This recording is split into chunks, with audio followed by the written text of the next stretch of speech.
صبح بدا من طلعته۔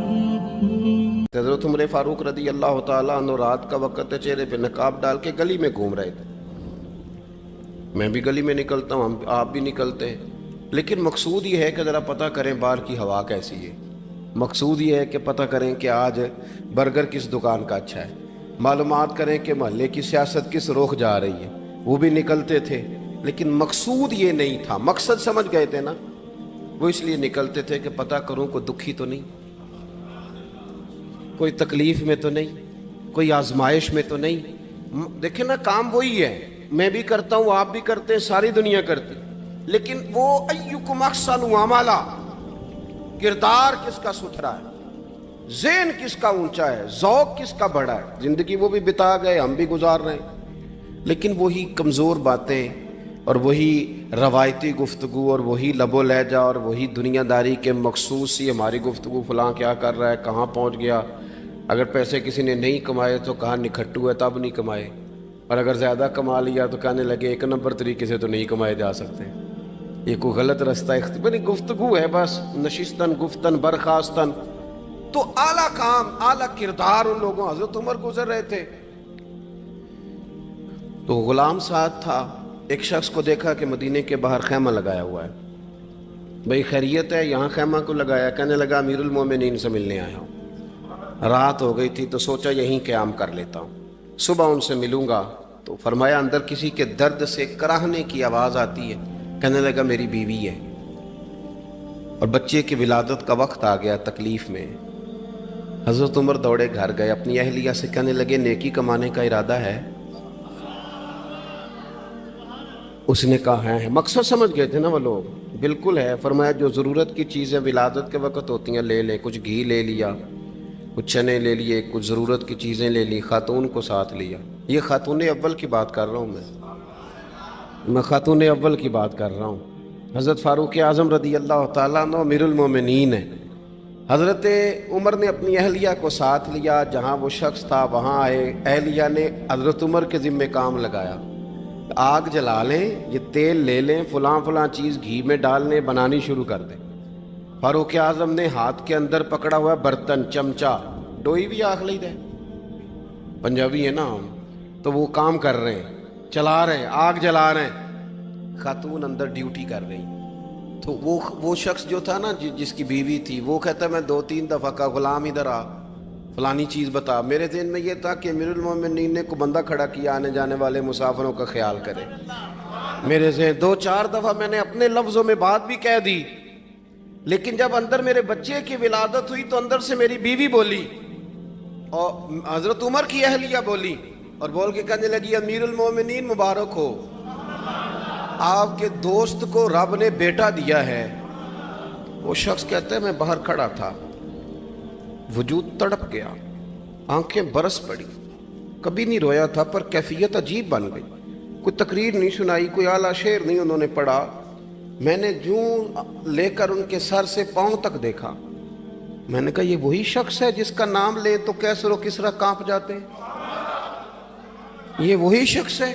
میں نے جمعے میں کہا تھا کہ روب کپڑوں کا نہیں ہوتا، روب تو دیانتداری کا ہوتا ہے۔ ہاں، بڑا مال کما کے لوگوں نے بنائی ہوتی ہے کار کوٹھی، تو بندے کھڑے ہو کے کہہ دیتے ہیں 2 نمبر طریقے سے آیا ہے، اور 13ویں-14ویں گریڈ کا ملازم ہو تو اس کے سامنے بہت بڑا افسر ڈر رہا ہوتا ہے، یار بندہ دیانتدار ہے، یہ رشوت نہیں لیتا، سفارش نہیں مانتا، یہ میرٹ پہ کام کرتا ہے۔ تو روب تو آپ کی دیانتداری کا ہے، آپ کی سچائی کا ہے۔ اپنی زندگی میں جو لوگ مقصد سمجھ گئے، مقاصد پا گئے، کچھ کر گئے، ہم ذرا الجھ گئے ہیں۔ پہلے اتنا شاندار مکان بناتے ہیں، پھر مرنے کو کس کا دل چاہے، اتنی محنت کر کے جو ہے وہ کوٹھی بنائی ہے تو اب چھوڑ کے کون جائے۔ وہ تیار بیٹھے تھے، انہیں نبی کریم نے کہا تھا کن فی الدنیا کانک غریب نو عابر سبیل، تم نے مسافروں کی طرح رہنا ہے۔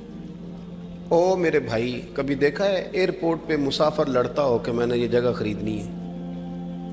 اسے پتہ ہے کہ ابھی فلائٹ آنی ہے، میں نے تو چلے جانا ہے۔ ریلوے اسٹیشن پہ جو جگہ ہوتی ہے وہ خریدنے کے لیے لوگ رٹا نہیں ڈالتے، انہیں پتہ ہے پہلی ٹرین سے چلے جانا ہے،